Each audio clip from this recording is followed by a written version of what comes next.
கோவை விமான நிலையத்தில் வேறொரு பெண்ணுடன் வந்த தனது கணவரை பார்த்து தன்னை திருமணம் செய்துவிட்டு அவளுடன் ஹனிமூன் போயிட்டு வாரியாடா என கதறிய இளம்பெண் திடீரென தன்னை தடுக்க வந்த நபரை ஆக்ரோஷமாக பொளேர் என கன்னத்தில் அறைவிட்ட வீடியோ வெளியாகி சமூக வலைதளங்களில் வைரலாகி வருகிறது.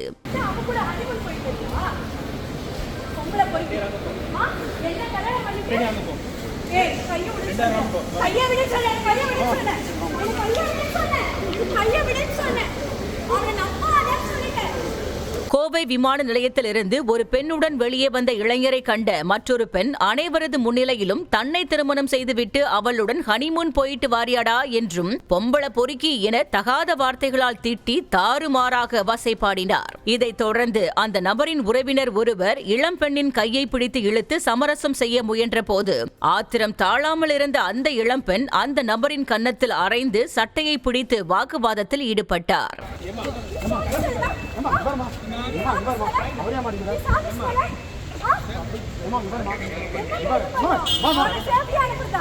மேலும் அங்கிருந்தவர்களை பார்த்து அந்த பெண், இத்தனை பேர் நிக்கிறீங்க, காரில் அவன் தப்பி செல்கிறார், யாரும் அவனை பிடிக்க முடியலையா என கேள்வி கேட்டு அங்கிருந்தவர்களை ஆக்ரோஷமாக தீட்டினார்.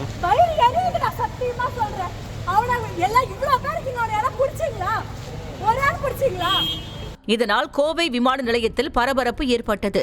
இந்த பதற்றத்தில் வேறொரு பெண்ணுடன் வந்த நபர் தன்னுடைய காதல் கணவர் என்றும் கோவை ராஜவீதியில் ராஜா ஸ்டோர்ஸ் என்ற பெயரில் கடை நடத்தி வருவதாகவும் கருத்து வேறுபாடு காரணமாக தன்னை பிரிந்த நிலையில் மீண்டும் சமாதானப்படுத்தி தனியே வீடு எடுத்து தங்க வைத்து வீடியோ எடுத்து மிரட்டி வந்ததாகவும் கடும் கோபத்துடன் இளம்பெண் கூறினார்.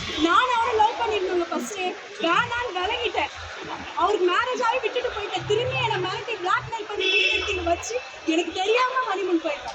இதையடுத்து கோபத்தில் கொந்தளித்த இளம்பெண் யார், எதற்காக இப்படி நடந்து கொண்டார் என்பது குறித்து பீளமேடு காவல்துறையினர் விசாரணை நடத்தி வருகின்றனர்.